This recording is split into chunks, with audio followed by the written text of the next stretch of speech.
Hey guys, TronKat here, and I'm going to be doing a review that I've been putting off for way too long. Well, actually only a month, but besides that, and this review is Infamous 2. I feel like there's oh, it's a fan. Just it's a vent up there. I feel stupid. I thought there was something in my head. Anyway, yeah. So yeah, I'm going to be reviewing Infamous 2 right now, and just to start it off, fantastic game. Oh, and it's a PS3 exclusive, so... anyway, yeah, so just starting it off with the story. Now, the story is... First off, I'm just going to say it's phenomenal. It's phenomenal. The story was extremely phenomenal. Phenomenal. It's phenomenal. Next topic, no, it basically revolves around Cole needing to build up his powers because the Beast is coming. You know, the Beast is coming, and he needs to build up his powers to defeat the Beast because he's not quite powerful enough yet to defeat the Beast. So basically the whole story is built around him building up his powers to defeat the Beast. And but that sounds pretty simple, but it's got a lot of character development and choices. That like lead to it being a really interesting story, and there being a lot of different things. Like some games where there's choices and there can be multiple endings, it's not really too... It's choice orientated, definitely, but you never really notice the differences in the two stories until you get to around like the last couple of hours. This game, after like 2 bad missions, or even heck, even 1, I started to notice the difference, because it's just like you do completely different, not completely different missions, but there's like 6 missions that are choice orientated that the whole game, and then there's a bunch of side missions that are choice orientated. There's mini missions that are choice orientated, and it's very noticeable that this game is like, if I want to be bad, it's very different. I mean, the overall story, the endings are like literally completely different. Literally, like, I've never seen a game. Maybe BioShock would be another example of how different this is. Like, the 2 stories are like, holy crap, at the end, different. It's amazing how, and fantastic story. If you like stories in games, go play the first one, then definitely go play this one. Because the first one, if you haven't done your Welcome Back program yet, I would suggest downloading Infamous 1. It's a fantastic game. And then this game is just as fantastic. Now, on to the graphics. The graphics in this game, again, are phenomenal. It's very improved from the first game. I like the graphical style in the first game, you know, the comic-y feeling, but I felt it was a little too dark. This one was a little more comic-y upbeat, and it had a little more of a... I don't know, just more of a fun feel, like more of a feel that... I can't really explain it. I just preferred the art style, and I've heard a lot of people say that the art style in this game was a little better, in my opinion. Just because all the character models that they changed, I personally think they did a fantastic job changing them. They look so much better. Not saying that Zeke and Cole didn't look great, but Zeke just looked like a total... I didn't like Zeke's original character model. Yeah.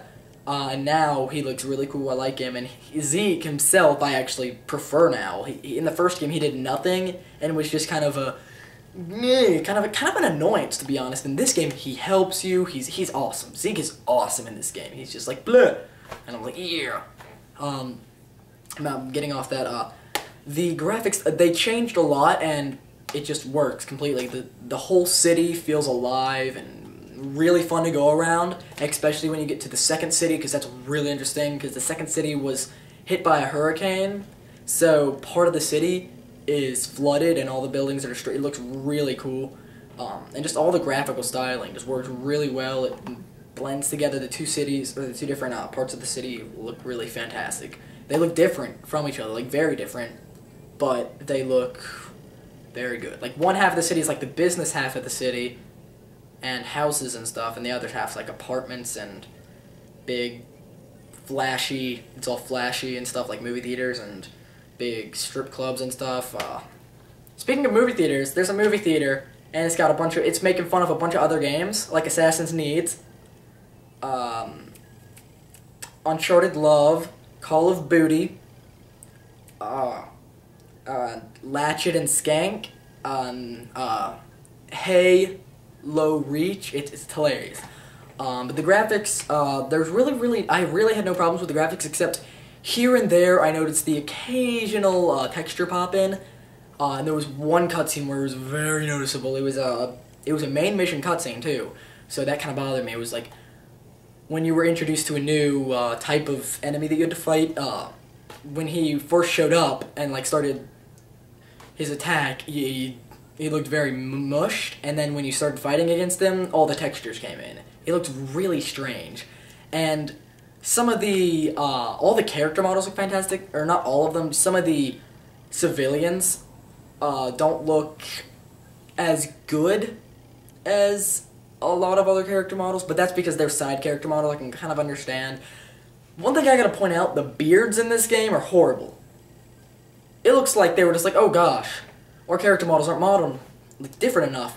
Let's add some beards, and then like someone made a beard and then attached it to just a couple character models. It looks, ugh. The beards are weird. They're glitchy and they look disgustingly weird. Small complaint, but bad. But that's like really the only complaints that I have with the graphics. The small texture pop in and the beards, to be honest. I mean, yeah, so besides that, the graphics were phenomenal. They looked about Uncharted 2 standard, which I really liked. Maybe a little lower, but that's because it's an open world game. I don't expect it to have Uncharted standard, because Uncharted was a linear game, so of course open world, linear, which one's gonna have better graphics? You know, kind of obvious there.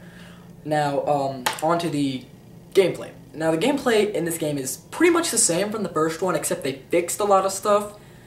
The melee is now a lot better. You know, in the old game, you just used your fist. In this game, you had this thing called an amp. It's like a kind of a rod that Zeke built to control your powers. When you touch it, it like sends shockwaves through it, and you can melee people. The melee system works a lot better, because now you have this bar when you're meleeing that'll fill up, and when you get it halfway or all the way up, you can do a power attack, and it'll kill the enemies in one hit. And then you can upgrade your melee as you go on to where you need less hits to get to the first power attack. And eventually you can get it to where you just hit square once and then melee with triangle and he's dead. Or you can hit melee twice and it'll be all the way to the power attack and it'll do this awesome attack. It's like, damn!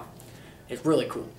And the animations for those were good, but I did notice, actually that's another problem, I did notice some camera problems with some major camera problems with the melees.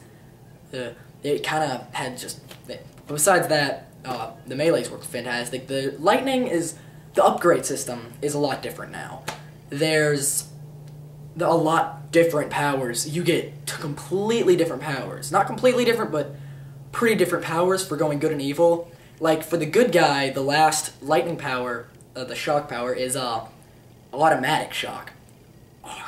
And for the bad guy, it's the shock where it sends out, like, a line of shock beams. It's like one powerful one in the center, like a line of lightning, and then two small lightning bursts, and then another one where it's slightly smaller, and then it can hit multiple people. It's really nice.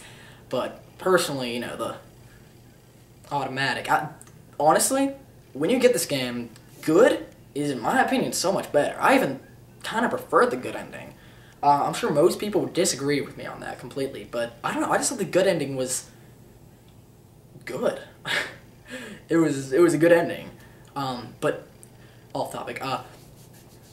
The upgrade system works a lot better now. It's just as good as but there's a lot more different power. There's a lot more powers to go into, and you keep most of your powers from the first game, but now you just get a bunch of different awesome powers. And now there's also these things as you go on through the game called the blast cores, which you collect, like, I think there's only like 6 in the game if I'm correct. I'm sorry, 6 or 7. And each time you get a blast core, you get a new big power, like the ionic vortex, or a power where it'll lift you up when you do the glide, like when you're like falling and you're like gliding, you can like it lifts you up, and so you get a lot more distance with your glide. It works really well. That doesn't sound too great, but when it's a game that's open world, you're gonna need a lot of traveling powers, and most games that give you like abilities and stuff normally don't give you too many traveling powers, and this game really helps you with some traveling powers. Especially when you get to decide if you want to get some of Quo's powers or some of Nick's powers. And Quo and Nick's are the two, basically karmas in this game. Quo is the good one who you do all the good missions with, and Nick's is the bad one. And there's a point in the game where you can decide if you want some of Quo's powers or some of Nick's powers. Personally, I prefer Quo's, but that's just opinion. That was really cool. I loved getting the ice powers and fire powers from that, but you can only pick them once, so you can either only get ice powers or only get fire powers.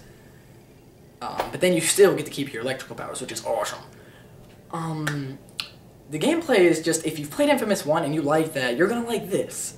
If you didn't like Infamous 1, I was never a huge fan of Infamous 1. I never, like, loved it, but I did love this game. I don't know what it was. I don't know. I did go back to Infamous 1 and like it a little more the second time I played it. Or not the second time I played it, but like the second time I played it. I didn't beat it my first time. But yeah, so that, getting off that, this game's just phenomenal. I'm just going to leave it. And then there's user-generated content, which means you can create levels. You can create side missions for people to go do. Or you can go play side missions. And there's like a bunch. Some of them are crappy, but Sucker Punch makes a lot. I've noticed like 50 Sucker Punch made. It's awesome. And then there's just so much content here. It's like a 25-hour game. And then there's 2 endings, and then a bunch of different user-generated content missions. Only problem I had with the user-generated content missions is it's a little hard to make due to the fact that they don't give you a tutorial. What's up with that?